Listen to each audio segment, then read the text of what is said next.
Bismillahirrahmanirrahim. Ali bin Abi Talib radhiyallahu anhu ditugaskan ke Yaman. Rasulullah SAW juga menugaskan menantunya Ali bin Abi Talib radhiyallahu anhu karramallahu wajhah. Sayyidina Ali ini disebut radhiyallahu anhu ataupun karramallahu wajhah. Kerana dia masuk Islam daripada budak, tak pernah sembah berhala. Tak pernah minum arak. Sahabat-sahabat lain ni masuk Islam tua dah. Dia bercampur dengan jahiliah. Sebab itu dia diberi keistimewaan. Bukan kerana Syiah Sunni, tidak. Setengah orang tu tak boleh sebut Sayyidina Ali karramallahu wajhah ni, dia beza dengan sahabat-sahabat lain. Sebenarnya dari segi keislaman dia beza dengan tak boleh dinafikan. Rasulullah menugas menjadi hakim dan mengendalikan ghanimah di Yaman. Tugas keuangan dan tugas kehakiman. Ghanimah ni ialah keuangan. Harta-harta yang diambil melalui peperangan. Harta yang dialih dan harta yang tak alih. Iaitu menyusuli di kawasan yang ditugaskan kepada Khalid bin Al-Walid radhiyallahu anhu. Khalid ini punya perang. Dia bukan mentadbir. Dia bukan jenis tok akhir. Jenis tutup orang. Jenis perang, panglima tentera. Dia terpaksa dibantu oleh orang yang boleh tadbir, orang yang boleh jadi pengurus tadbir. Jadi Nabi atau Sayyidina Ali bantu Khalid. Mereka ditugaskan di kawasan yang dikira panas. Kawasan Yaman yang panas. Panas ni makna tegang. Tegang dengan penduduk dia. Penduduk yang tak masuk Islam lagi.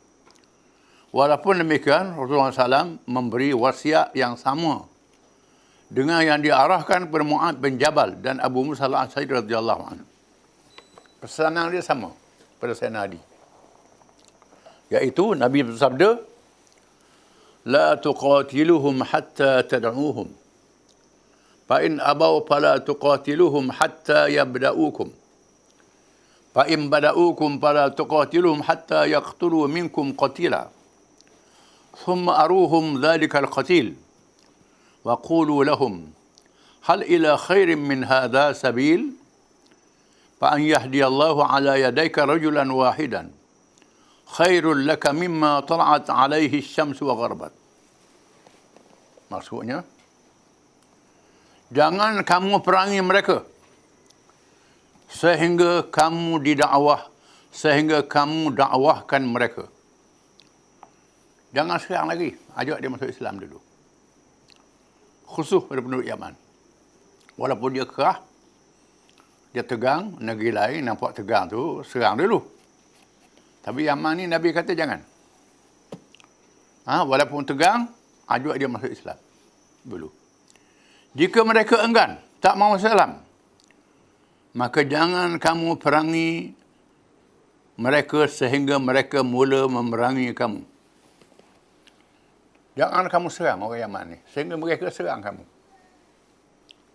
Mereka serang kamu.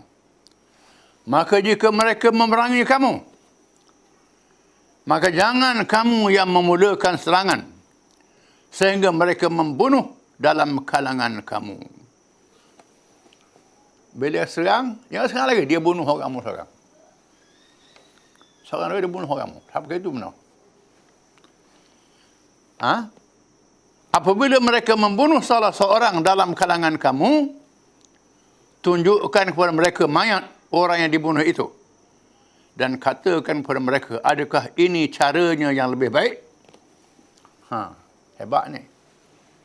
Bila dia bunuh orangmu, yang balas lagi, tunjuk mayat depan dia. Adakah ini cara lebih baik? Cara bunuh orang ni? Maka sesungguhnya kamu berjaya mengislamkan seseorang itu dengan hidayah Allah, disebabkan jasamu adalah lebih kepadamu daripada tempat naik dan jatuhnya matahari. Sangat mahal pahalanya di sisi Allah. Berjaya mengesamkan orang. Dia bunuh orang, kita mati syahid masuk syurga. Tak ada masalah yang bimbang. Dia bunuh orang kita seorang, mati syahid masuk syurga. Mumpun nak syurga juga. Tetapi biar berjaya Islamkan mereka. Kejayaan mengislamkan seorang dengan sebabmu lebih baik daripada tempat naik dan jatuhnya matahari. Naik jatuh matahari ini sangat berharga bagi manusia untuk kehidupan dia. Dari riwayat yang lain, lebih baik kenderaan yang paling mahal harganya. Pahala dia. Kerana kita mengislamkan seorang, kita dapat pahala. Dia Islam orang lain pula, dia dapat pahala, pahala dapat kita pula. Melahirkan zuriat dapat pahala kita pula. Begitu. Di sini kelebihan Nabi kita Muhammad SAW. Lebih pada Nabi yang lain. Kerana umat dia ramai. Lebih pada Nabi lain. Kemudian dakwah dia berlangsung sehingga hari kiamat. Nabi lain habis je. Bila dia wafat, latih Nabi lain habis. Nabi kita tidak berterusan. Dengan sebab itu Nabi kita mendapat kelebihan. Lebih dari Nabi-Nabi yang lain. Akhirnya penduduk keseluruhan Yaman masuk Islam. Dengan cara yang aman. Tak payah perang orang Yaman. Masuk Islam. Sebagaimana juga orang Yaman mengislamkan kita di Nusantara ni. Tidak dengan perang. Dia mari berniaga. Masuk sini, tunjuk akhlak, tunjuk perangai dia. Ulama-ulama ada salah dua, ada ramai. Jadi Islam. Seluruh penduduk Asia Tenggara, keseluruhannya Islam. Tinggal sikit-sikit. Tak boleh masuk jumlah peratus besar yang tak Islam lagi tu. Kalau ada pun di Bali sikit, belah Maluku sikit, belah Irian sikit. Keseluruhannya masuk Islam. Ini hasil pendakwah daripada Yaman. Orang Yaman sendiri pun masuk Islam tidak dengan perang. Jadi mereka bawa Islam mereka tidak dengan perang juga. Para ulama meriwayatkan bahawa Ali karramallahu wajhah berkata kepada Rasulullah SAW. Sana dia kata ke Rasulullah, "Ya Rasulullah, tab'asuni ila qaumin asannu wa ana hadithus sinni wa la ubsiru bil qada." Wahai Rasulullah, adakah melantik saya kepada mereka yang lebih tua dari saya? Padahal saya masih muda dan tidak berpengetahuan tinggi berkenaan kehakiman. Sana Ali rasa gerung. Hak duduk di rumah Abi Jabah, orang alim, orang tua. Abu Salah Asy'ari, orang alim, orang tua. Tua pada dia. Khalid bin Walid pun penglima tua pada dia. Atau saya ni muda Rasulullah. Tak ada pengalaman. Macam mana lantik saya? Saya tak ada pengalaman. Berdepan dengan orang lebih tua pada saya. Sabda Rasulullah SAW sambil meletakkan tangannya ke dada Ali. Nabi letak tangan atas dada Ali dan Nabi berdoa. Allahumma sabbit lisanah wahdi qalbah. Ya Allah Tuhanku, tetapkan lidahnya dengan ucapan yang betul dan berilah hidayah kepada hatinya. Doa seorang Nabi. Nabi letak tangan atas dada, berdoa. Allahumma sabbit lisanah wahdi qalbah. Ya Allah, ya Tuhanku, tetapkan lidah dia bercakap benar dan tunjukkan hatinya. Satu doa yang sangat hebat, doa seorang Nabi yang mesti diperkenalkan oleh Allah Ta'ala. Dan seterusnya bersabda, Ya Ali, idza jalasa alaika bukan ghain ain. Idza jalasa alaika al-khasmani fala taqdi bainahuma hatta tasma'a min al-akhar. Fa innaka in fa'alta dhalika tabayyana lak. Wahai Ali, apabila duduk di hadapan dua orang yang berbantah, maka janganlah engkau menjatuhkan hukuman, sehinggalah engkau mendengar daripada pihak yang lain yang dituduh. Maka jika engkau melakukan demikian, nescaya ternyatalah kepadamu dengan jelas untuk membuat keputusan yang adil. Dan menjadi hakim kena dua belah pihak, jangan sebelah pihak. Dengar keterangan dua belah pihak. Orang yang menduduh, yang dituduh. Dengar belah ni, dengar percakapan dia, dengar hujah dia. Lepas tu dengar belah ni pula, percakapan dia, hujah dia. Dan orang bukan Islam ambil kaedah ni. Sehingga ucapan-ucapan yang dituduh tu dicatat, tulis, dirakam, takut lupa. Lepas tu dengar ni pula jawab ni. Kalau peguam lah. Pendakwa lah. Dengar dua belah pihak. Dengar hujah.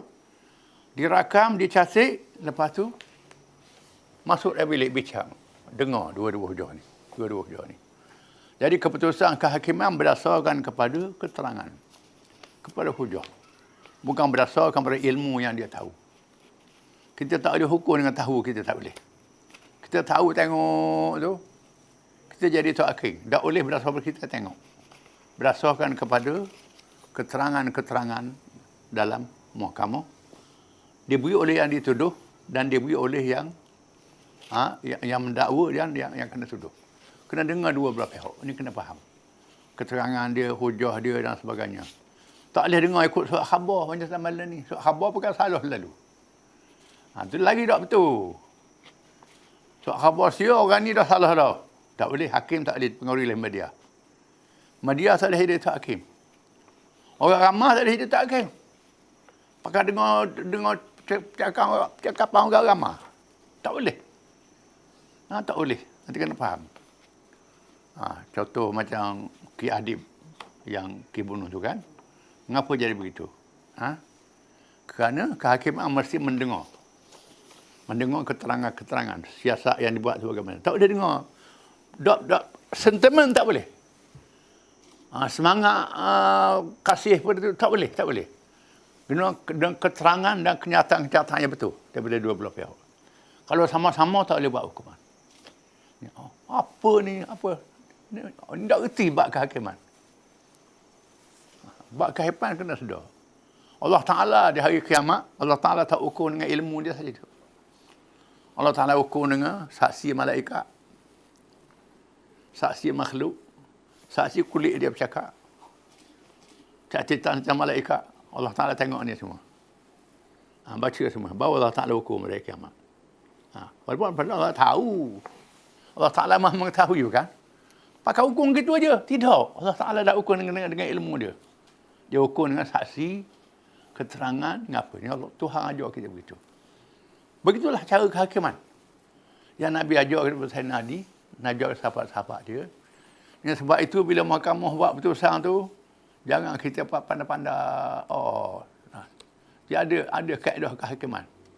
Ini satu kaedah yang Nabi ajar pada Sayyidina Ali, mu kena dengar dua belah pihak. Jangan dengar berita angin. Jangan dengar cakap orang. Tak boleh. Mesti saksi-saksi yang ada, yang jelas. Keterangan, kenyataan yang betul. Baru boleh buat keputusan. Islam mendahului barat dalam masalah ini. Setelah menerima pelantikan Rasulullah SAW, itu Ali karamallahu terus menjalankan tugas. Sehingga menyertai haji wada' bersama Rasulullah SAW. Sehingga Nabi tunah haji selamat tinggal. Haji yang sebelum Nabi wafat. Sayyidina Ali balik ke Mekah. Lama juga dari mana. Menghantar pemerintah kekatuan daerah. Nabi juga menghantar pemerintah kekatuan daerah. Rasulullah SAW menghantar para sahabat ke seluruh wilayah Islam. Selama menjadi ketua atau pegawai, sama ada menjadi ketua atau pegawai untuk mengendalikan berbagai-bagai urusan. Di antaranya ialah Al-Muhajir bin Umayyah bin Al-Mughirah. Dihantar ke Sana'a, Yaman. Ziyad bin Libaid Al-Ansari ke Hadramaut. Adi bin Hatim At-Ta'i dan Bani Asad. Dari Bani Asad ni. Malik bin Nuwairah ke Bani Hanzalah. Ke Bani Asad ni. Bukan dan Bani Asad. Malik bin Nuwairah ke Bani Hanzalah. Az-Zabar Khan bin Badar dan Qis bin Qasim, daerah Bani Sa'ad, yang dibahagi dua. Al-Ala bin Hadrami di Bahrain dan lain-lain. Ala bin Hadrami dihantar ke Bahrain. Ala bin Hadrami. Hadrami ini dia ada karamah dia. Kita akan baca dalam kisah Sayyidina Abu Bakar. Sehingga Nabi hantar dia ke Bahrain. Bila berlakunya peristiwa murtad, Abu Bakar hantar Ala bin Hadrami pergi ke Bahrain. Pergi ke Bahrain dengan Oman. untuk membantu sahabat-sahabat yang dikepung oleh orang murtad. Di mana dalam menuju ke Bahrain, ke Oman ni padang pasir yang luas, Arba'ul Khali, ribu-ribu kilometer. Siapa di tengah padang pasir itu, unta dengan kuda terlepas. Bekalan, makanan, apa semua ada atas tu, khemah ada atas tu. Letih sangat, tertidur, tengok tak ada. Unta tak ada, kuda tak ada. Tengah padang pasir. Nak balik Madinah pula, tak cukup air. Nak pergi tu, tak cukup air. Nak macam mana? Mati. Sehingga sahabat-sahabat dia menangislah. Habislah kita. Al-Hadrami kata tak apa, kita ni sahabat Nabi, Tuhan tolong kita. Sudah sampai subuh, dia berdoa. Dia berdoa. Sehingga naik matahari. Nampak matahari nak naik, nampak macam agak air yang mari. Kau dekat. Air sungguh. Tengok pada pasir. Air. Bila mari air tu, pakai mandi, pakai minum. Jadi unta dengan kuda terlepas tadi, bila bawa air, mari habis pula.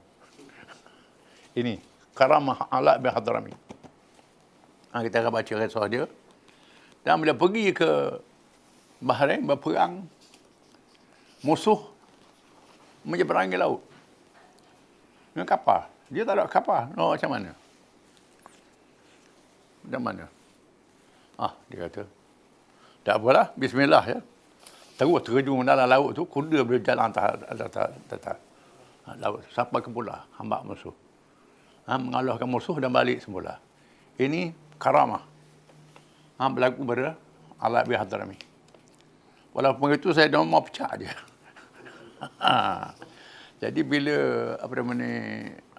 zaman Abu Bakar berjaya, Khalid berbalik dengan Riyad bin Hunaim, berjaya mengalahkan Rom Parsi, dia pun naik semangat asyik. Dia duduk di teluk, saya nama tak benar seberang laut, tak benar tentera laut, tak benar sekali. Tak benar, jaga keselamatan ni. Dia semangat, dia ajak kawan dia jemberang laut. Jemberang laut, saya nama pecah dia.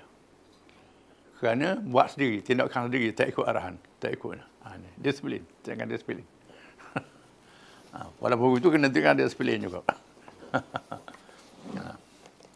Ini Ala bin Hadrami, seorang sahabat yang terkenal. Mereka yang ditugaskan bukan sahaja untuk menjadi pemerintah dan pemungut zakat, ghanimah, faid dan jazyah. Zakat ni ambil orang Islam. Ghanimah ni rampasan perang. Faid ni bayar orang kafir, cukai. Cukai lah. Cukai tanah dia, cukai apa. Jazyah ni cukai keselamatan. Orang bukan Islam kita beri keselamatan ke dia bayar. Cukai pada kita. Bahkan lebih daripada itu, iaitu menyebarkan segala kebaikan yang ada dalam ajaran Islam secara praktikal, sehingga menyebabkan seluruh Melayu Arab menjadi bumi Islam. Masuk Islam habis. Pandainya sahabat-sahabat Nabi ini mentarbiyat, mengurus adil dan baik orang masuk Islam. Kita ni buat siapa nak tarik orang masuk Islam, payah seorang apa ni. Dia dapat tak kena tu. Kena faham. Dalam masa yang sama, bukan sahaja menenggelamkan jahiliah yang bertapak selama ini, bahkan mereka berjaya memutuskan hubungan dengan dua kuasa besar jahiliah, Kristian Rom Timur dan Majusi Parsi. Kejayaan dan kebangkitan Islam ini telah menggerunkan mereka, kuasa besar, dan memaksa mereka mempertahankan kebatilan secara membetul-betuli yang menunggu masa keruntuhannya. Sehingga Rom dan Parsi mengumpulkan badan tentera yang besar untuk menentang kerajaan Islam. Kerana kerajaan Islam ni adil, baik, rakyat ikut jadi masuk Islam. Kerana pengaruh Islam ni masuk dalam negeri dia. Kerana dalam hubungan antarabangsa, Islam membenarkan kita mengadakan hubungan dagang sebagai contoh dengan negara yang bukan Islam yang berperang dengan kita. Dalam amalan dunia hari ini, kalau tak ada hubungan diplomasi, tak boleh buat hubungan dagang. Kita bermusuh. Dalam Islam, kita berperang dengan mana-mana negara, ada ayat dia terlibat dengan perang. Nak niaga. Kita boleh beri keamanan pada dia. Boleh beri keamanan. Boleh beri visa untuk niaga negeri kita. Ini tujuannya Dia dah mari sini, dia tengok Islam ni baik, Islam ni adil. Dia balik, bawa cerita ke negeri dia. Itu Madinah zaman dulu lah. Ini menjadi pengaruh Islam tu, siapa? Ke negeri bukan Islam. Ini menggerungkan kuasa-kuasa besar dunia. Wallahu a'lam.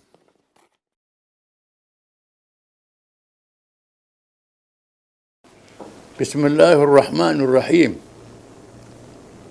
Abu Bakar radhiyallahu anhu menunaikan haji. Pada tahun ke-9 Hijrah, berlakunya Abu Bakar radhiyallahu anhu ditugaskan menjadi amir, menjadi ketua untuk mengepalai ibadat haji. Nabi SAW menugaskan Abu Bakar jadi ketua buat ibadat haji. Tahun ke-9 Hijrah. Rasulullah tak pergi sendiri. Ini sejarah. Bila haji diwajibkan oleh Allah dengan cara Islam, ibadat haji ini ibadat yang lama sejak Nabi Ibrahim. Orang kafir buat ibadat juga, buat haji juga dia. Tapi Rasulullah buat penentuan.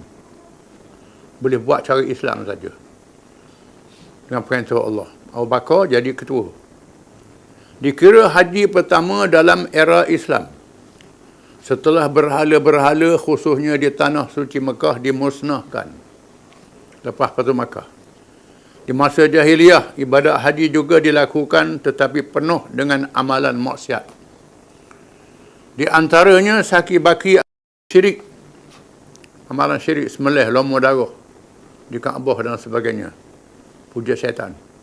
Bertawaf dalam keadaan bertelanjang atau menutup sedikit di bahagian kemaluan. Tawaf telanjang, kuat sangat.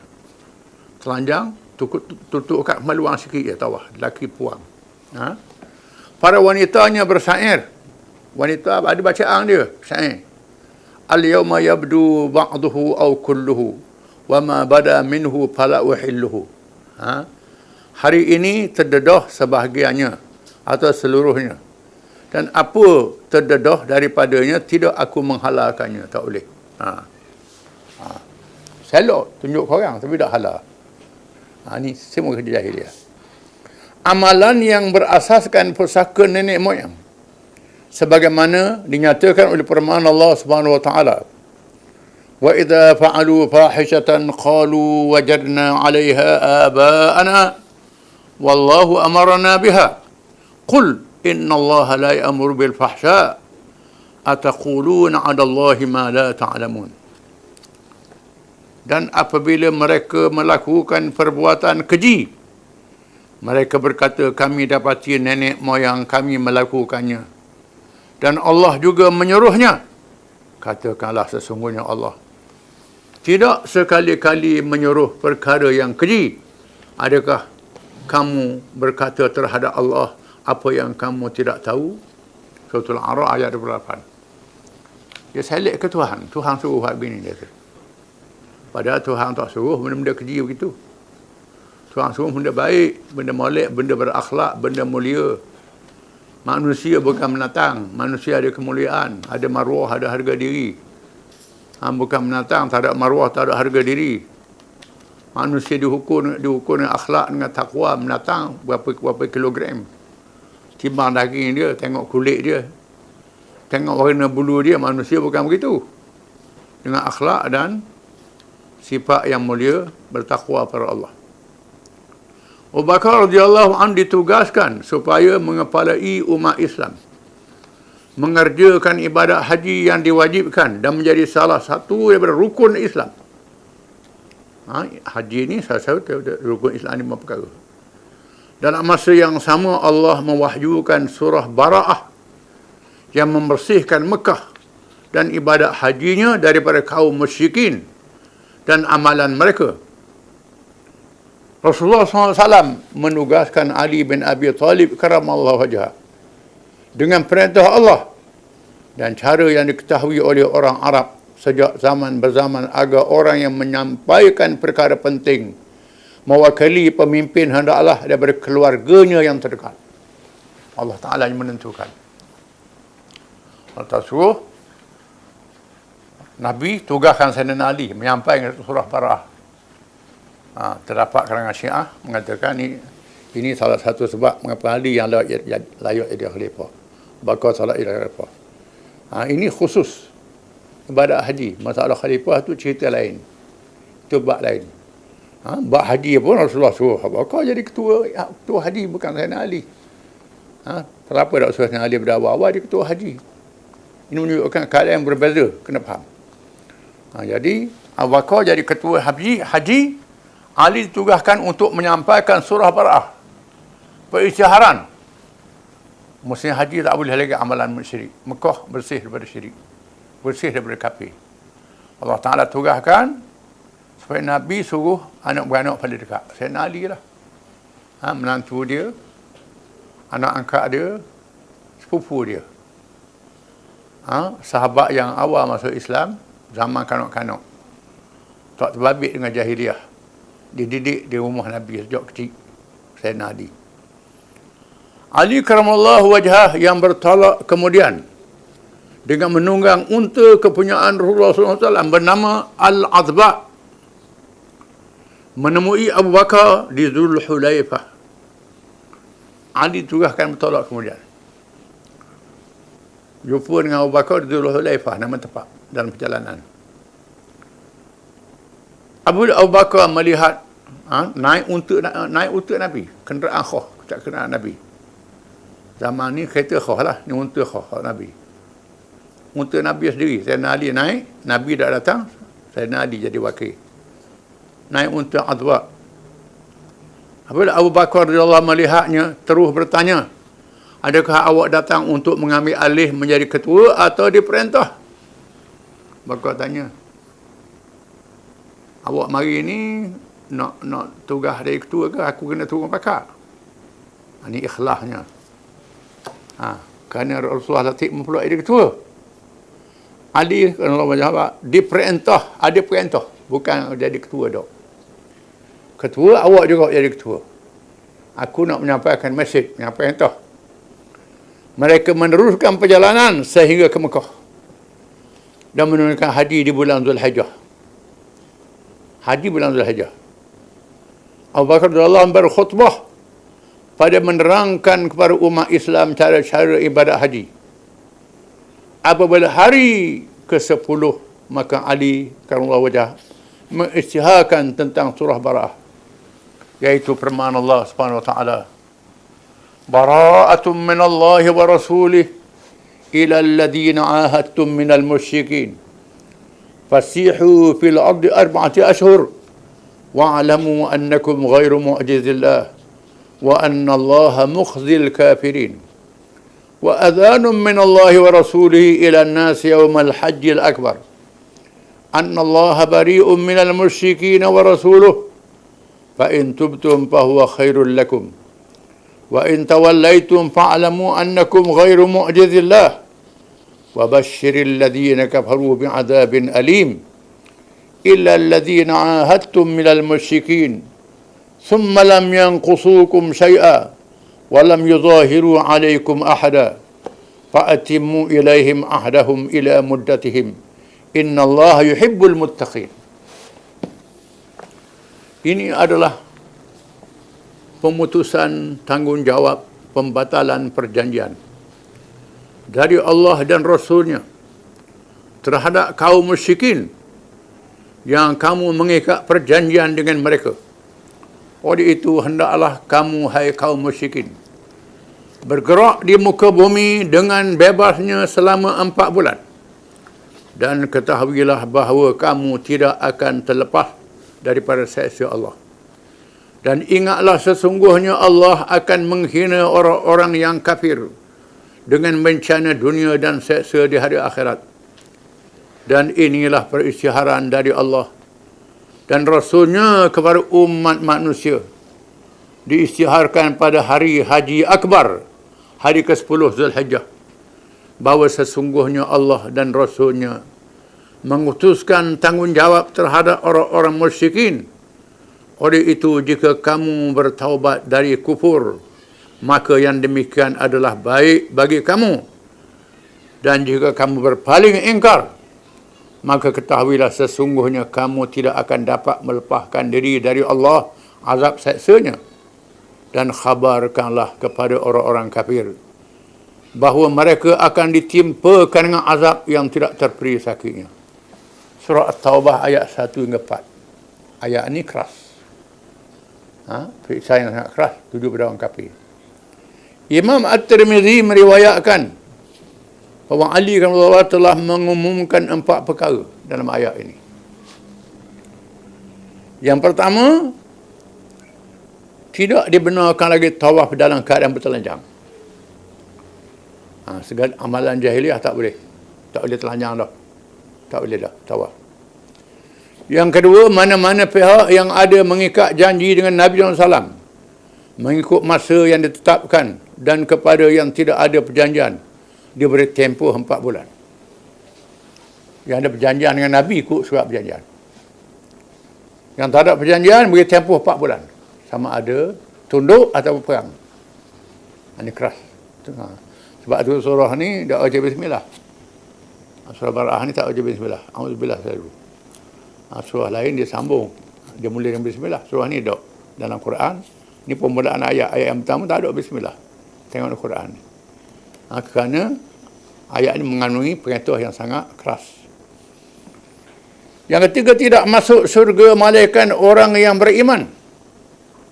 Di Istihar, syurga ni untuk orang beriman. Orang tak beriman tak boleh masuk syurga. Yang keempat, orang-orang musyrikin tidak dibenarkan lagi bersama mengerjakan haji selepas tahun ini. Lepas tahun ni, orang kafir tak boleh haji dah. Diharamkan masuk Mekah, orang kafir. Tak dibenar lagi. Tak dibenar lagi masuk Mekah. Buat haji tak benar. Sampai hari ni. Periktiharan ni buat pada 10 Zulhijjah. Disebut hari Haji Akbar. Jadi duduk sehu kalangan orang ramai, Haji Akbar ni wukuf Arafah hari Jumaat tu tak betul. Tu tak betul sebenarnya. Itu cakap-cakap saja. Banyak orang kita bercakap, kalau wukuf Arafah hari Jumaat, tu hari Haji Akbar. Tidak, maksud Quran tidak begitu. Ada 2 kaul. Satu kaul mengatakan hari Haji Akbar ialah hari 10 Zulhijjah. Tak ikut hari apa? Satu kaul kata hari 9 Zulhijjah, hari Arafah. Itu hari Haji Akbar. Itu dalam nah yang lain. Ada pernah mengatakan hukum Arafah hari Jumaat, hadisnya hadis maudhu', hadis palsu. Ada dalam kitab, bukan tak ada. Saya tahu di kitab. Antara kitab I'anatul Talibin, kitab fiqh masyhur lah besar. Sebut hadis ni, kata hadis Nabi. Bukan hadis. Ulama-ulama dia mengatakan ini bukan hadis. Hadis tak boleh lawan Quran. Surah Bara'ah mengatakan hari Haji Akbar. Iaitulah hari diisytiharkan orang musyrikin tak benar lagi masuk Mekah. Ini hari Haji Akbar. 10 Zulhijjah, hari Haji Akbar. Ataupun dalam hadis yang lain 9 Zulhijjah, itu adalah Haji Akbar. Jadi tiap-tiap tahun ada Haji Akbar. Ada orang tu kena pergi Mekah tahun ni Haji Akbar, dia kata sebab wukuf hari Jumaat. Tu tak kena tu. Tak kena.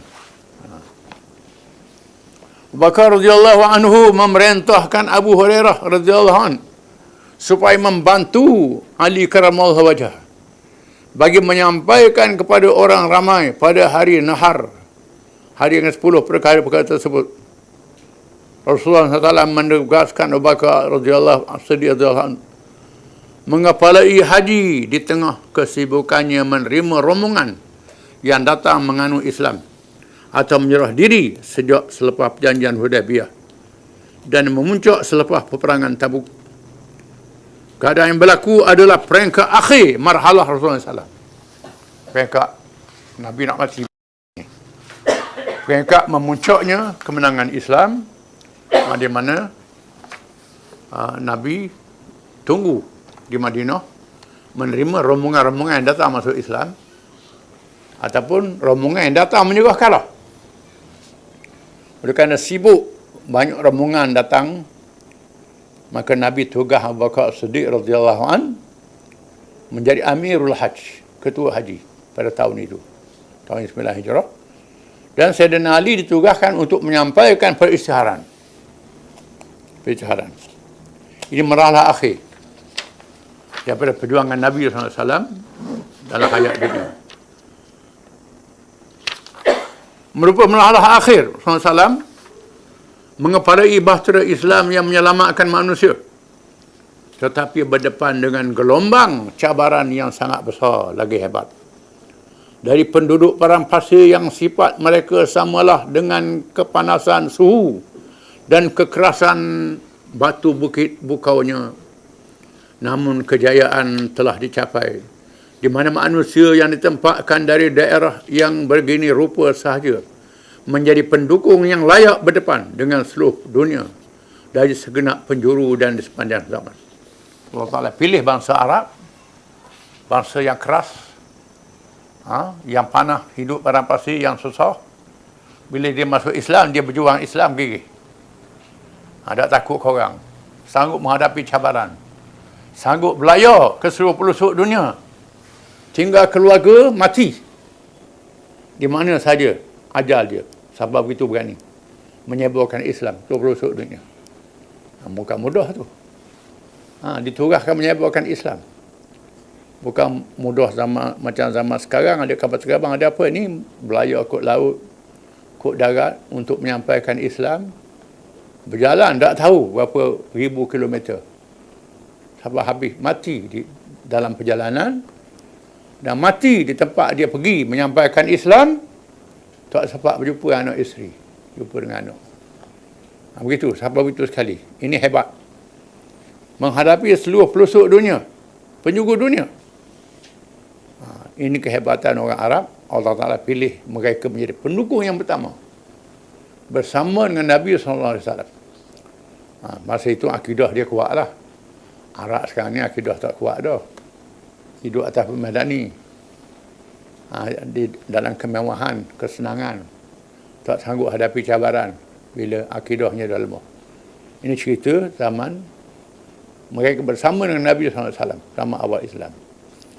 Haji yang dikepalai oleh sahabat pertama Abu Bakar Siddiq radhiyallahu an bagi memisahkan haji jahiliyah dan menghapuskan jahiliyah. Dan juga seperti persediaan untuk haji wada', haji selamat tinggal, perhimpunan besar di bumi Mekah sebelum wafatnya Rasulullah SAW, iaitu setelah selesai menunaikan tugas kerasulan akhir zaman. Lepas tahun ni, tahun depan Nabi pergi haji selamat tinggal. Habis tugas dia. Lepas tu Nabi wafat. Kita akan baca kemudian. Wallahu a'lam.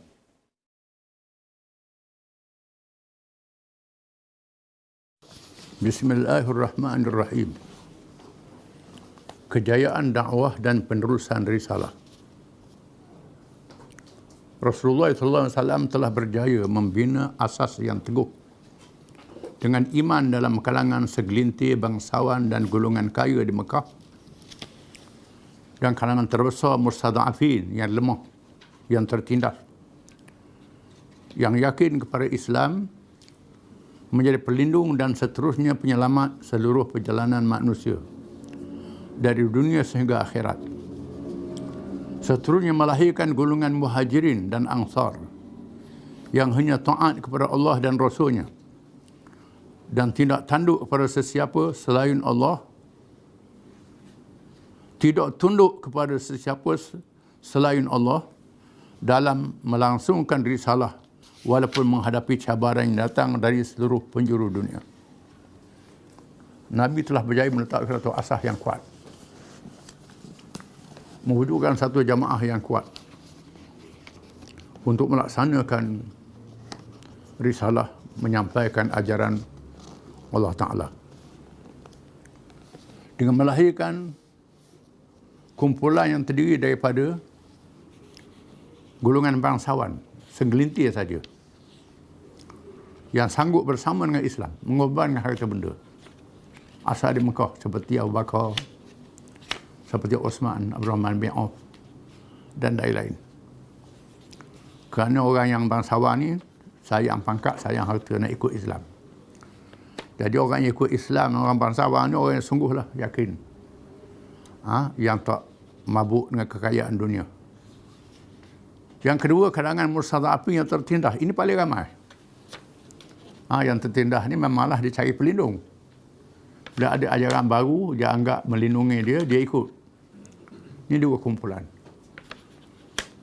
Dua kumpulan, kumpulan bangsawan dan kumpulan mustadafin yang lemah. Kemudian golongan muhajirin dan ansar. Muhajirin ialah mereka yang asal daripada Mekah dan lain-lain.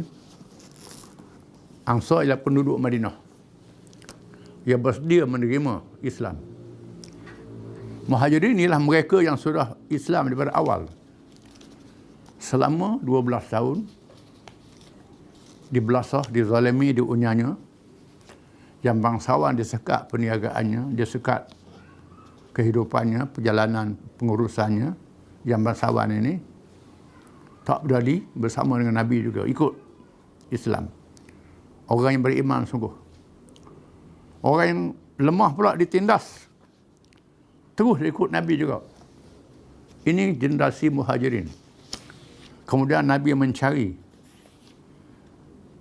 kumpulan yang sanggup menyerahkan tanah air dia untuk ditegakkan negara. Maka jumpa orang Madinah yang sanggup serahkan tanah air dia jadi tapak kerajaan Islam, sanggup mempertahankan Islam. Menerima Nabi menjadi rasul dan pemimpin. Nabi ni orang luar, bukan orang Madinah. Kalau semangat negeri Madinah, apalah si orang luar jadi ketua. Ini tidak, kerana percaya dia adalah Nabi, adalah Rasul. Bahkan berpanjangan, bila Abu Bakar jadi khalifah, Abu Bakar bukan orang Madinah, orang luar. Umar bukan orang Madinah, orang luar. Kerana dia dianggap sebagai tokoh untuk membawa Islam. Ini yang iman sungguh ni. Tidak ada semangat kebangsaan, tidak ada semangat kenegerian, tidak ada semangat harta, tak ada semangat pangkat, semangat untuk menegakkan Islam. Allah Ta'ala sebut dalam Quran, وَالَّذِينَ آمَنُوا وَهَاجَرُوا وَجَاهَدُوا فِي سَبِيلِ اللَّهِ وَالَّذِينَ أَوَوا وَنَصَرُوا أُولَئِكَ هُمُ الْمُؤْمِنُونَ حَقًّا لَهُمْ مَغْفِرَةٌ وَرِزْقٌ كَرِيمٌ. Dan orang-orang yang beriman yang berhijrah dari Mekah ke Madinah, iaitulah kalangan muhajirin. Nabi suruh berhijrah ke Madinah. Yang ada harta, ada kedai, ada perniagaan di Mekah. Nabi kata, kena pergi ke Madinah. Pergi ke Madinah, tinggal perniagaan. Tinggal keluarga sementara waktu. Kena tegakkan negara, kena pergi ke Madinah. Allah menjanjikan kemenangan. Percaya, Nabi berjanji. Ini janji Allah, percaya. Janji dunia percaya, janji akhirat apa percaya. Mereka sanggup tinggal. Suhaib Rumi sebagai contoh. Bila dia nak berhijrah, dia dikejar oleh musuh orang musyrikin. Dia seorang pemanah yang handal, masyhur dalam kitab tafsir cerita ni. Dia naik atas bukit, dia pegang panah, beri amaran, siapa yang serang dia akan panah. Kamu tahu aku ni pandai mana.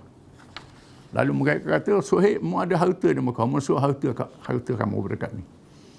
Kalau kamu suruh harta kamu pada kami, kami lepas, boleh pergi. Saya kata, saya ambillah harta aku, tak apa. Suruh harta. Tuan suruh ayat. Wa minan nasi nafsu tawa amratillah. Wa minan nasi wa minan nasi nafsu tawa amratillah. Wa minan nasi dekat manusia itu ada orang yang sanggup menyerahkan harta dia kerana mencari keridaan Allah. Suhaib Rumi radhiyallahu anhu. Ini orang kaya, Abu Bakar, Umar, Osman dan lain-lain. Ini adalah hartawan, orang kaya, bangsawan. Sanggup tinggal Mekah pergi Madinah, belum tentu lagi baru nak buat. Orang yang lemah tu lemahlah. Ikut, tak tahu. Perjalanan sangat susah, sanggup pergi. Orang Madinah pula sanggup serah negara dia, serah diri dia mempertahankan Islam. Ulaika humul mu'minuna haqqan. Mereka lah orang beriman yang sebenar, Tuhan kata. Lahum maghfiratun, bagi mereka keampunan, wa rizqun karim, dan rezeki yang sangat mulia. Lepas tu Islam menang, harta melimpah ruah. Sehingga sampai zaman Khulafa' Rasyidin, zaman Sayyidina Umar, zaman Umar bin Abdul Aziz, harta lebih, tak cukup orang nak terima. Zakat 8 bahagian tu bagi habis, ada lagi bahagian zakat. Habis dah bagi. Siapa begitu berlaku? Ini kehebatan. Rizqun karim. Rezeki yang mulia. Ini Allah Ta'ala bagi rezeki. Mereka percaya. Jadi mereka ini kena yakin. Allah Ta'ala wafatkan Nabi setelah adanya kumpulan ini. Yang boleh menyambung kerja Islam. Dan kumpulan ini akan ada sehingga hari kiamat. Oh, tak ada zaman dulu, sekarang ni tak ada dah. Itu tak betul. Dalam Quran Tuhan sebut akan ada. Lagi dunia ada kiamat, kecuali bila nak kiamat Tuhan angkatkan Quran.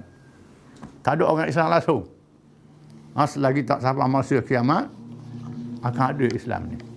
Mempertahankan Islam. Akan ada kumpulan ini. Akan ada. Start daripada Muhajirin Ansar, seterusnya ada. La ta'ifatun alal haqqi qa'imin. Akan tetap ada kalangan umat aku yang tegak di atas kebenaran. Nabi kata akan ada. Sehingga hari kiamat. Bila berlaku kiamat, tak ada orang Islam. Baru dah. Itu urusan Tuhan, bukan urusan kita tu. Yang kata nak kiamat dah, kita duduk saja, dah tu tak betul. Itu salah. Nak kiamat, bila kiamat ni itu urusan Tuhan. Urusan kita ialah menegakkan Islam. Selagi ada kumpulan ni, kita bersama kumpulan ini.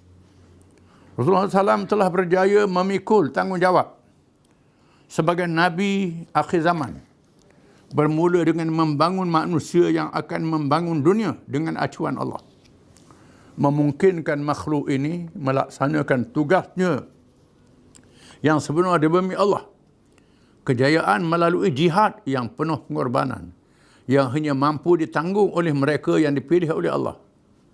Rasulullah SAW telah berjaya melahirkan golongan pilihan ini sehingga berjaya mengajar manusia menjadi insan sebenar yang hanya mengabdikan diri kepada Allah dan mencapai kemerdekaan yang sebenar untuk melaksanakan tugas dengan adil bagi memakmurkan bumi Allah, untuk mengendalikan manusia yang bertugas di atasnya, memanfaatkan segala makhluk yang ada di kelilingnya dengan betul dan amanah secara khilafah, mentadbir bumi yang sama sekali tidak mencabar Tuhan yang sebenar, pencipta alam ini, dan kepadanya dikembalikan segala urusan.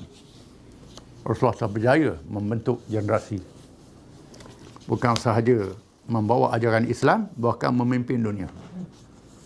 Memimpin dunia. Lepas Nabi mati, Abu Bakar berjaya memadamkan murtad. Kemudian Khalifah Sayyidina Umar jatuh kuasa besar Parsi dan Rom. Disaksikan bagaimana generasi awal yang keluar padang pasir yang kering kontang telah berjaya memakmurkan dunia. Memakmurkan dunia. Mereka ambil ilmu Parsi, ilmu Rom, ilmu India, ilmu Cina. Ilmu yang bermanfaat. Dia ambil ilmu-ilmu ni, dimasukkan ruh Islam di dalamnya. Maka lahirlah ilmu pertanian, ilmu perubatan, ilmu astronomi, macam-macam jenis ilmu. Ilmu dunia. Yang digunakan untuk memakmurkan bumi mengikut perintah Allah Ta'ala. Makanan yang halal, kesihatan manusia yang baik, keamanan. Kita menyaksikan bagaimana kebijaksanaan mereka nak hidupkan satu-satu kawasan. Dengan mereka buat musafir khanah. Musafir khanah ni tempat orang musafir singgah, hotel percuma. Melalui wakaf, dia buat hotel percuma. Setiap orang musafir singgah di situ. Kerana percuma. Bila singgah di situ ada orang jual. Ada pasar. Bila ada pasar, ada pertanian. Ada pertanian, ada ternakan. Ada perniagaan, jadi bandar besar. Keliling daripada musafir khanah, macam Qahirah, macam Baghdad, macam Mosul di Iraq. Mosul ni ialah bandar yang menyampaikan ke daerah-daerah lain. Mosul. Itu kehebatan. Kemudian ada zakat pula. Ada wakaf pula. Ada cukai pula. Macam-macam. Dan orang Islam yang pertama, bila ramai orang ada sakit kena ada hospital. Kena ada tabib. Sekarang panggil doktor, dulu tabib. Ada hospital. Orang Islam yang pertama buat ward sakit. Orang Islam yang pertama ada hospital gila, hospital sakit mental. Orang Islam yang pertama, macam-macam. Semua orang pertama, orang Islam yang pertama buat. Orang Islam dulu. Ini kehebatan. Ilmu daripada China, daripada India, Greek, daripada Rom, diambil oleh orang Islam, maka dicipta tamadun Islam. Tamadun Islam yang hebat dalam skala ilmu. Sehingga orang Barat dalam keadaan mundur belajar dengan orang Islam. Tapi sayangnya orang Barat ni dia ambil ilmu dunia, tak ambil agama. Dia ambil ilmu dunia saja, agama dia tak ambil. Maka dunia yang tidak ada panduan agama. Buat senjata untuk bunuh manusia lebih ganas daripada binatang lagi. Bukan untuk mempertahankan, untuk keamanan. Buat obat jadi khoya. Mula-mula buat obat. Orang Islam guna candu untuk buat obat, guna dadah untuk buat obat. Ni dah jadi melarat. Guna untuk nak hilang pusing. Jadi melarat, jadi itu. Ini kerana tidak ada panduan halal dan haram. Tamadun Barat yang memusnahkan kerana terpisah daripada agama. Jadi Nabi telah berjaya mencipta manusia yang bukan sahaja membawa agama untuk beribadat, termasuklah untuk makmurkan dunia, memakmurkan dunia. Khilafah, memakmurkan dunia dengan hukum Allah Subhanahu Wa Taala.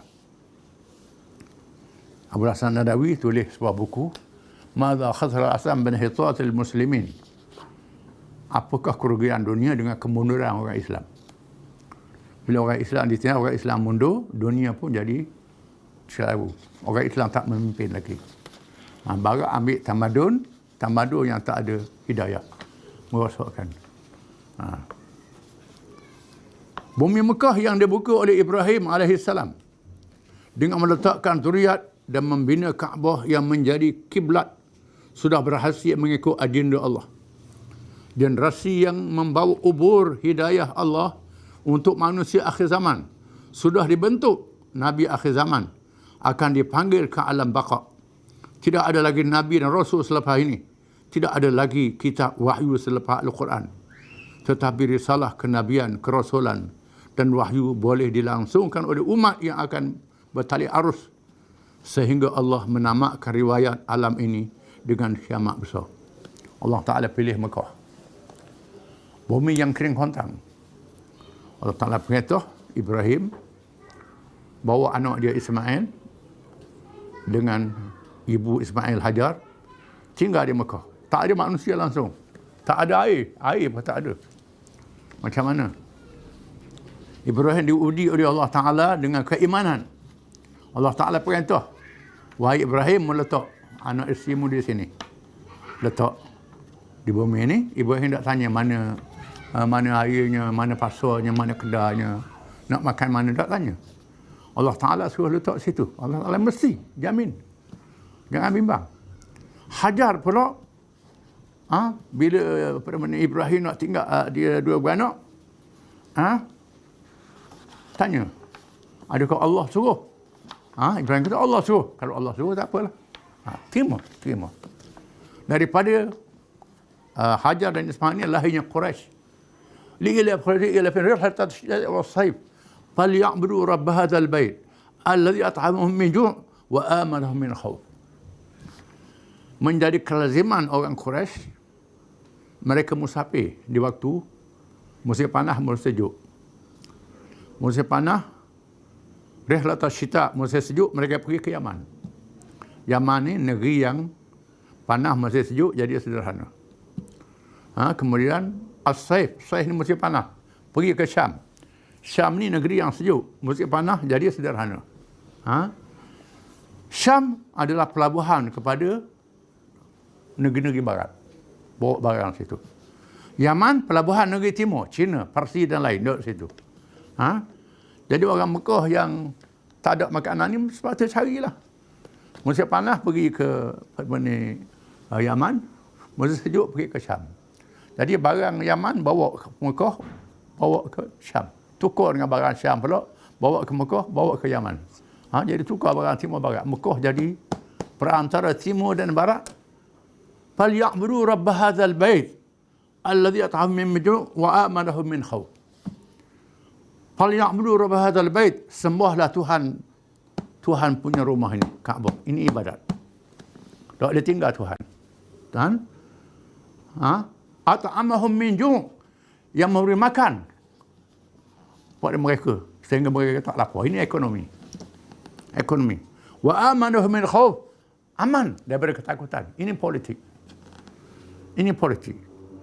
Jadi nuktahnya ialah Mekah menjadi pusat untuk beribadat, pusat untuk ekonomi dan pusat untuk politik. Negeri yang kering, tak ada hasil. Ini lahirnya Quraisy. Quraisy ni kalau terjemah dalam bahasa Melayu, ikan jerung. Orang padang pasir mana tahu ikan jerung? Ikan jerung ni sejenis ikan yang besar, ganas dalam laut, yang gagah perkasa. Orang Quraisy tak tahu nama Quraisy ni, nama adalah ikan jerung makna dia. Orang padang pasir, dia pelik. Tuhan beri dengan hikmat yang besar. Quraisy inilah yang membawa ubur Islam yang Tuhan pilih, kemudian barulah tarik kaum-kaum lain bersama dengan Islam yang membina kekuatan untuk membawa Islam sehingga hari kiamat. Kerana Allah Ta'ala nak tamatkan kerasulan dengan Nabi Muhammad SAW. Tak ada lagi Rasul lepas Muhammad. Lepas ni dunia nak kiamat. Kerana Allah Ta'ala beri kemajuan pada manusia di akhir zaman ni sehingga boleh mencipta alat-alat perhubungan, alat-alat transport yang cepat. Tak macam zaman dulu lagi. Nak pergi antara satu benua dengan benua dalam masa cepat saja boleh sampai. Maklumat boleh cukup seorang Rasul saja untuk akhir zaman. Untuk seluruh manusia, kerana Tuhan beri kemudahan ilmu kepada mereka, kemuncak kepada manusia di atas muka bumi. Lepas ni dunia akan kiamat. Jadi sebelum kiamat ni dilahirkan Nabi akhir zaman, dan Nabi Muhammad disebut dalam Taurat, disebut dalam Injil, disebut dalam kitab-kitab agama lain.